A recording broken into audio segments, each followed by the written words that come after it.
Ladies and gentlemen, the second runner-up, Nolene Rashbali.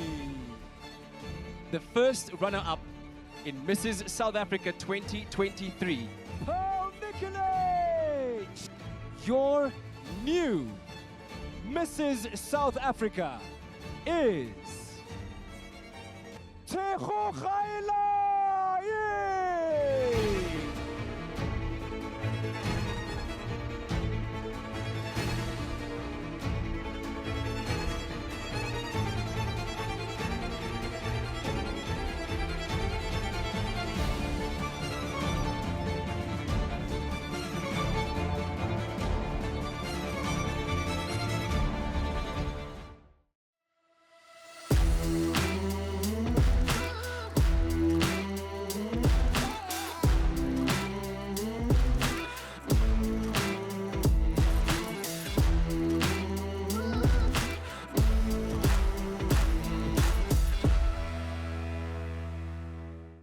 Welcome back to another interesting episode. My name is Sally Sitole, and today we have Mrs. South Africa in the building. 5 months into her reign, I just want to hear all about the achievements. I just want to hear all about her journey and just who she is. And by the way, she's an attorney. You can imagine, right?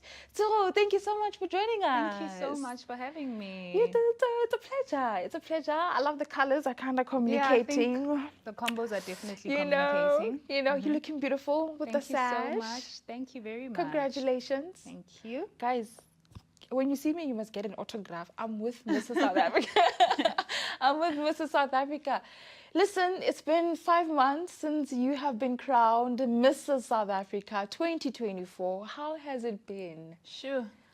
A whirlwind, a life-changing opportunity, a life-changing moment. It's been so interesting getting to be opened up to a whole new world, especially for someone who doesn't really have experience within the pageant life and the pageant circles. It's been very life-changing. It's been interesting. It's been exciting for the most part. Yeah. You know, there's always moving parts. There's always something happening. There's always something new that we're experiencing. So it's been really, really great. So for someone who's like watching this episode and be like, actually, who is Mrs. South Africa? Who is Tshego? What would you say?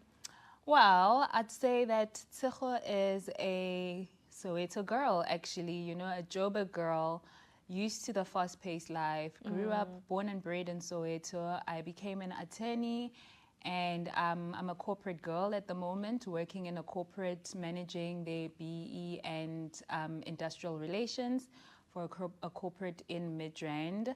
Tshego's a wife, Tshego's a mom to a very busy 4-year-old child, a boy who keeps me very much on my toes.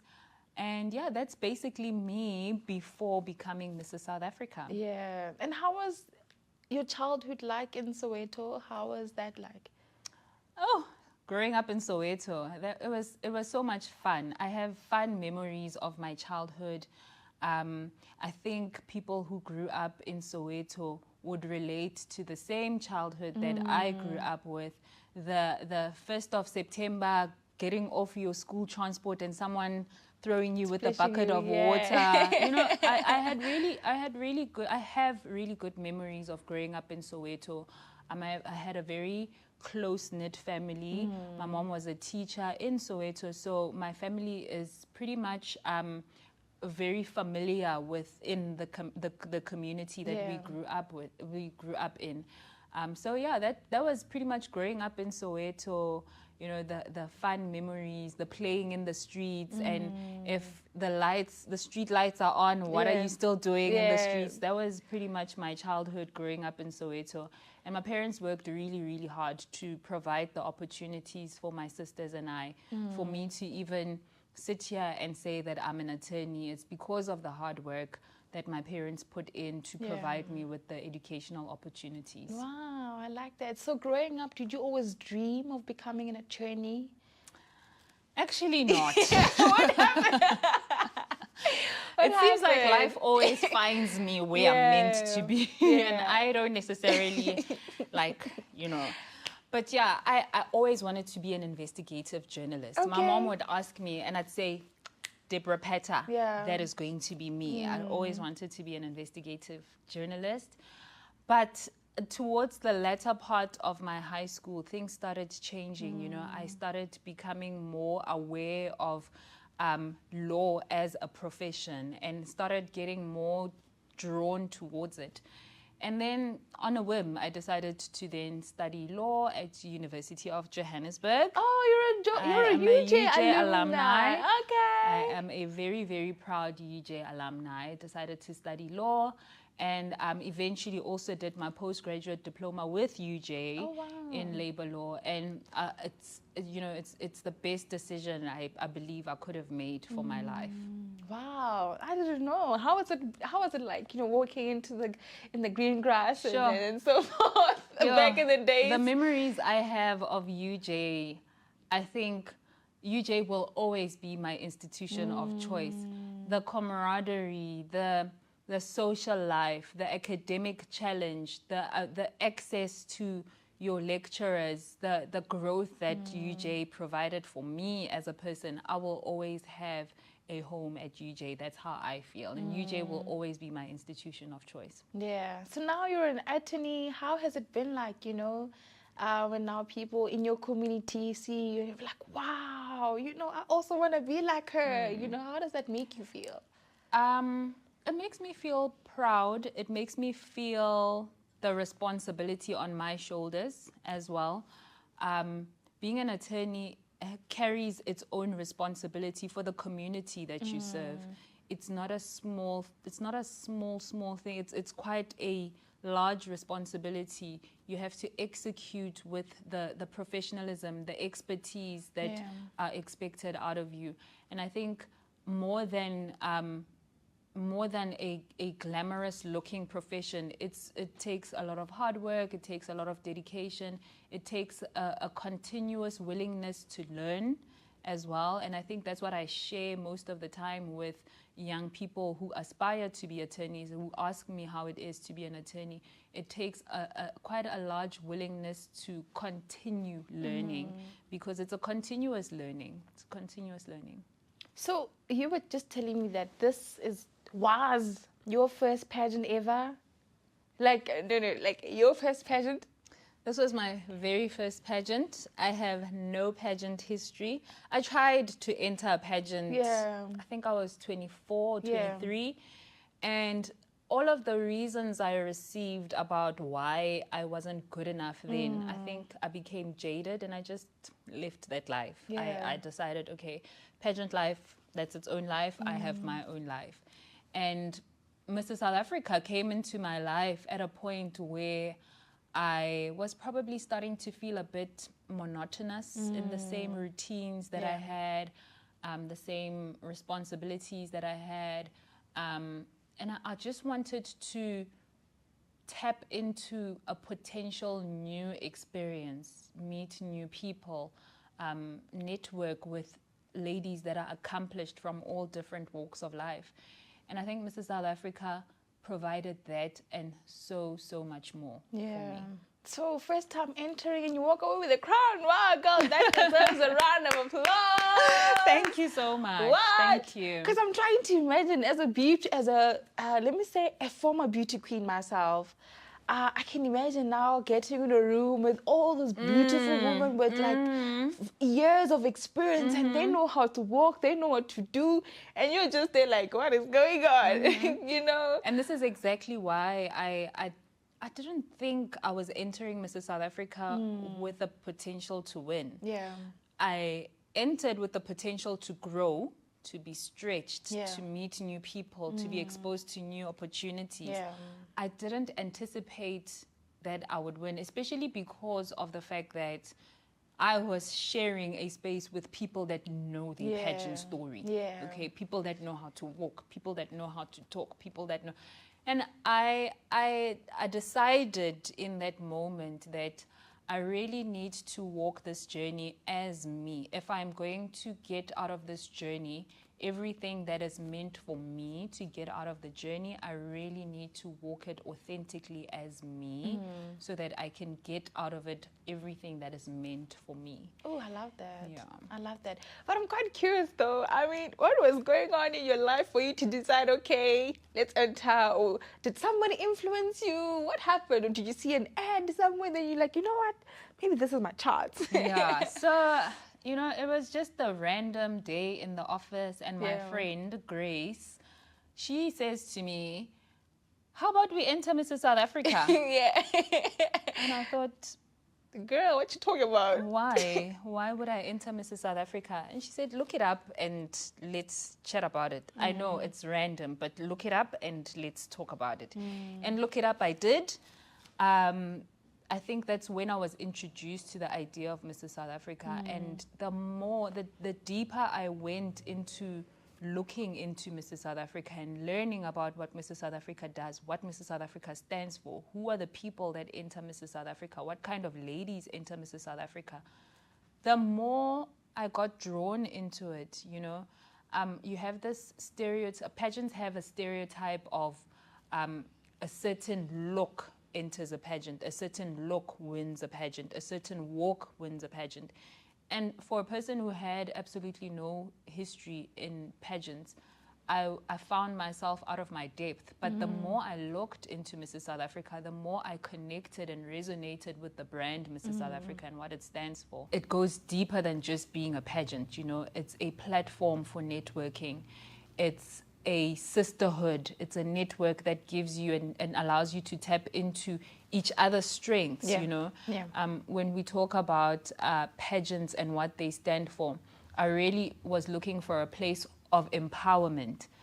And what kind of the kind of empowerment I got out of entering Mrs. South Africa was beyond my wildest expectations.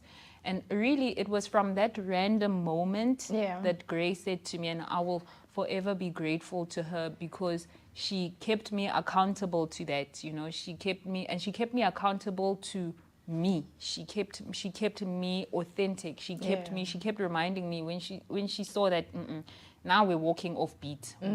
This is not who you are. And I will forever, ever, ever be grateful, because even to this day, she's still a very large part of my life. Ooh, Grace, shout out to you, girl.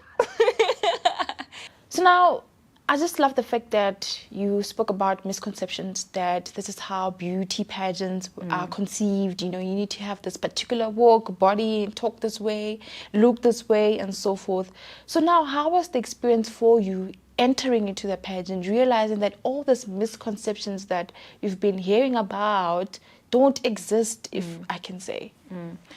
It was actually one of the things that convinced me to enter Mrs. South Africa, because as I was looking into what this pageant is about, I saw the ladies that had previously entered Mrs. South Africa. I think I was watching a clip of a previous finale, and I saw the ladies that were walking the stage.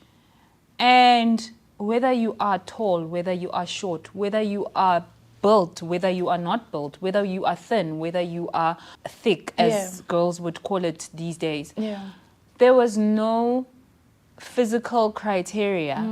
And what I realized was, wait, not only are these ladies sharing stories that sound like my story, they also look like me. They also look like my sister, who may not look like me.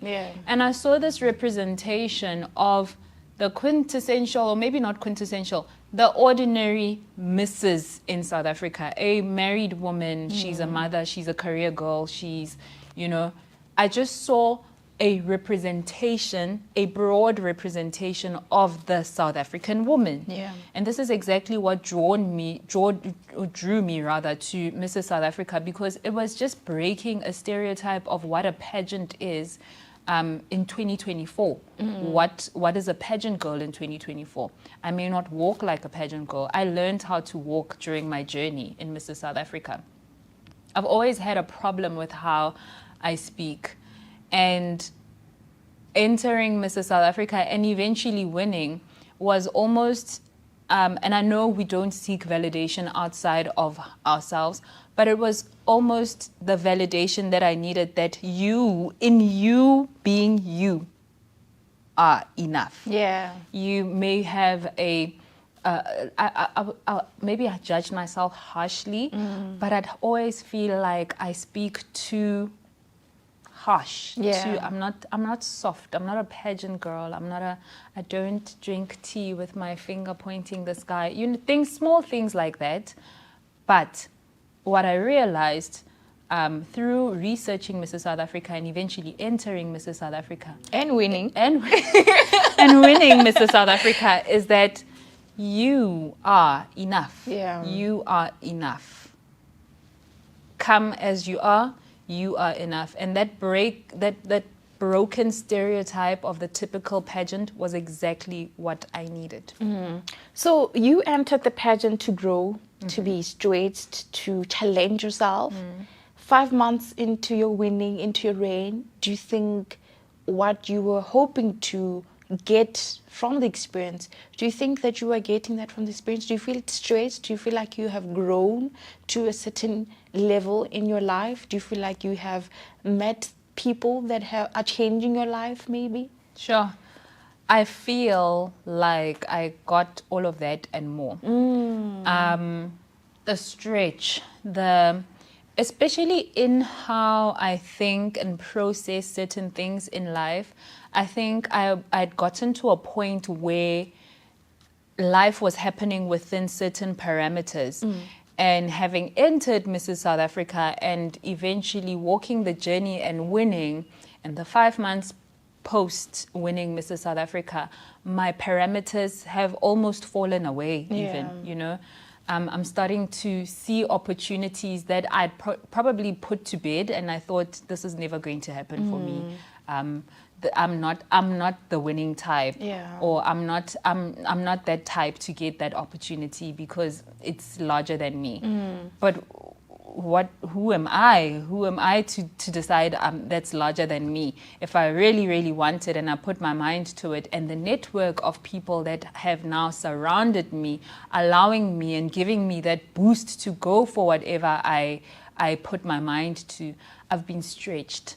I've been exposed, I've grown, and not just for myself, for my family as well, you know, for my family as well, my very young family. My child is only 4 years old, so my family's still quite young. And the opportunities and the growth path that it has put us on, it's been wilder than what I anticipated. Oh, I love that. I love that. But you know, as a former beauty queen, I know that in the beauty industry, especially pageants, you don't just enter, right? You're not just walking away with the crown and the sash.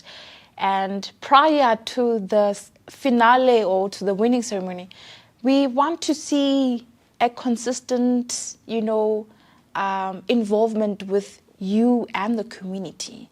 It's not just the once-off thing. So is there anything that you're doing perhaps in the community that you are, you know, have your hands in? So Mrs. South Africa has its official charities and lends itself to a lot of charity work. And I think that was something that moved me to finally launch my charity organization that I'd been thinking about doing for years in honor of my late mother. And I eventually registered my charity organization called We Are Our Children's Keeper. And I'm even getting goosebumps. What I do in my charity organization is that we collect donations, we collect and donate school shoes to underprivileged children. You know, growing up in Soweto, I was not immune to being teased. For whatever reason, children will find the most random thing to tease you about. And for me, registering my charity organization, I decided that school uniform must never be a reason why a child is teased or a child now has to shift focus because maybe school shoes are tattered or their jerseys tattered. So within my network of friends, of colleagues, we collect school shoes mainly, but also school uniform and accessories, and donate to the most underprivileged children. To date, I have donated close to 650 school shoes, and my NPO was registered about a year ago. I've donated close to 650 school shoes, mainly to children in Soweto, but also surrounding townships. So yeah. So now, with your responsibilities as Mrs. South Africa, with the charities inside Mrs. South Africa, what is your role and what are you going to do further? My role really is to play an active, or rather my duty is to play an active role in furthering the objectives of the charity. So Mrs. South Africa's official charities is SACA, is Cancer, and it's FAMPRO. And within these charity organizations, they deal with different things. SACA deals with the South African Cancer Association, but for animals. And Cancer is the Cancer Association of South Africa. And FAMPRO is the Family Protection Association organization. FAMPRO deals with, they basically safeguard the rights of abused women, men, and children. And they go in there and they rescue, they do what they can to rescue those that are in abused and abusive situations, domestic dwellings.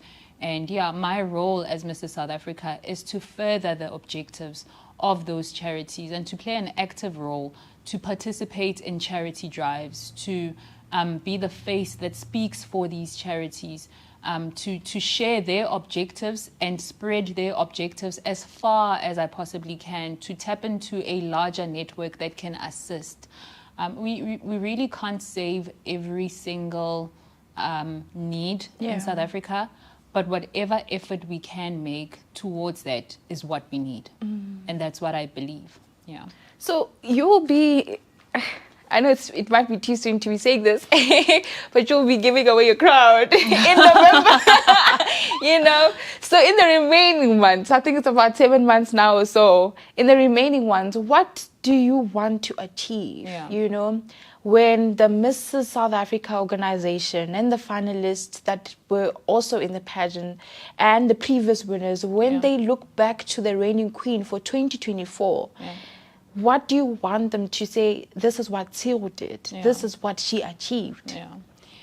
I think what I want to put on is the relatable woman who can achieve anything that she puts her mind to. It's very important, especially in this era that we're living in, the social media era that portrays this perfect life, no challenges, no, and that's incorrect, right? That's incorrect.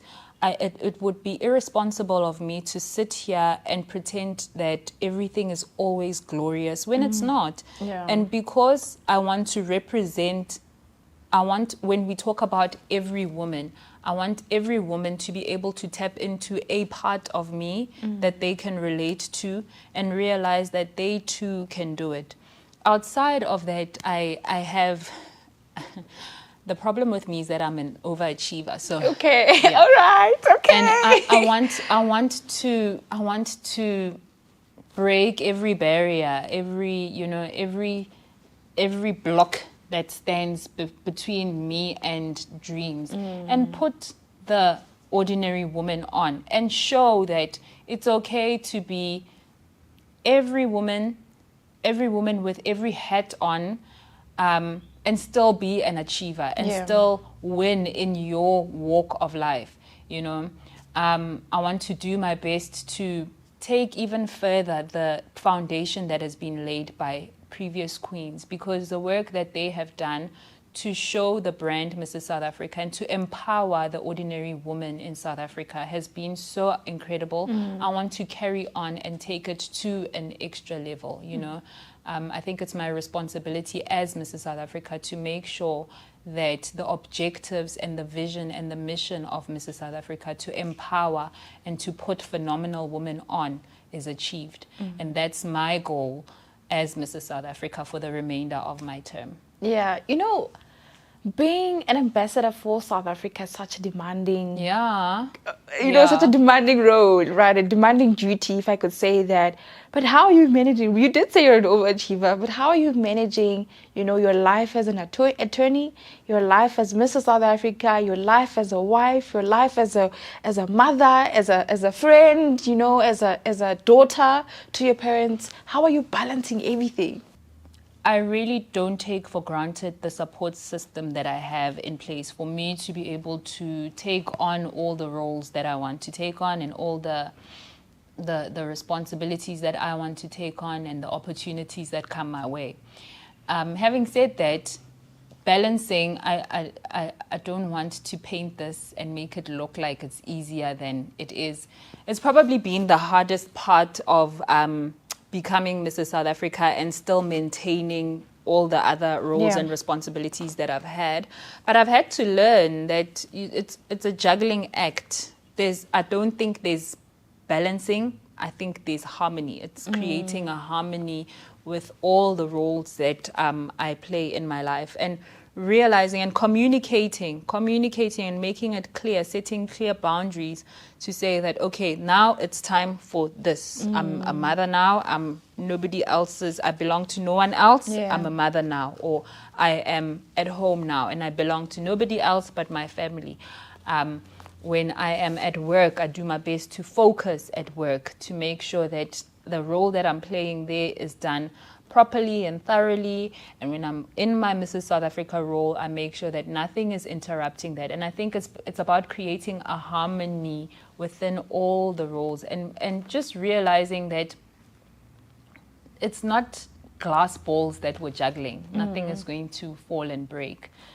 It's about laying this one gently down while I focus on these ones, and you juggle those ones, then you pick that one up, and the harmony continues throughout the various roles in my life. But yes, balancing is a challenge. I won't put it lightly. Yeah, you know, I would say that it's quite not easy, you know, for some people to juggle a lot. You know, some people, it's very tough. They can't juggle, you know, a lot of things. But I just wanted to say now, your personal wellness routine, what do you do to center yourself and to be like, okay, with all this buzz and noise, how do you just center yourself? So I am a believer. I'm a Jesus girl. Number one, first and foremost, I am a Jesus girl. And at the very core of my being is my relationship with God. And those moments are the moments, you know, during meditation and meditating on His word, meditating on His plans for me, on my journey, and the journey that He has laid out for me. That has been a very large part of me centering and, you know, coming back to a large part of my wellness. And I play a lot as well. I think a good balance of hard work and good fun, good social interaction, I think does a world of good towards keeping the balance. You know, you work very hard, but it's also equally important to relax and to, you know, let your hair down in a safe setting. I spend a lot of time with my sisters and their children, my nieces and nephews, and I think it's those moments that keep me grounded and keep me sane, you know. But yeah, I enjoy a good spa day. I love a good spa day. And those are the things that I use as a part of my wellness. I do my best to look after myself. I am nothing to all these people that would rely on me if I don't look after myself. I gym regularly. I try my best to eat very well. And I think those are the important, the small, they seem small, but they are the small things that play a large part towards the larger picture.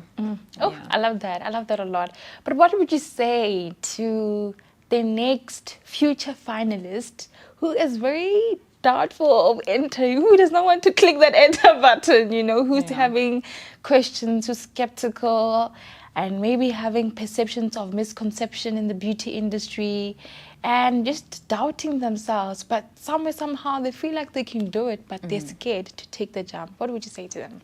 I would say do it scared. Yeah. Do it scared. And you'd be surprised how much the layers of fear start falling away and more of your confidence, more of yourself starts shaping up and molding itself around you and actually being the strength that you need to carry on. And I also would say, think about the potential opportunities and growth that you would be keeping yourself out of attaining by not doing it. You have nothing to lose. Yeah. You absolutely have nothing to lose. And when you think about it, the more no's that you get in your life are the building blocks that need to keep you going until you get that yes. For most women, winning is probably winning the crown, the actual crown, is not going to happen, yes, but there are so many more crowning moments throughout the journey that you walk away with that will probably hold a lot more value in your life than the actual crown. Yeah. You know, and yeah, my encouragement is do it scared. Do it. You heard that? Do it. She said do it scared, from the words of Mr. South Africa 2024. But ladies and gentlemen, this is where we're going to leave it for today. Thank you so much for joining me. I truly appreciate it. I was in the midst of a queen, y'all. But this is where we're going to leave the show for today. Until we see you next time on the Campus Live, my name is Sele Sitole. Goodbye. The University of Johannesburg, the future reimagined.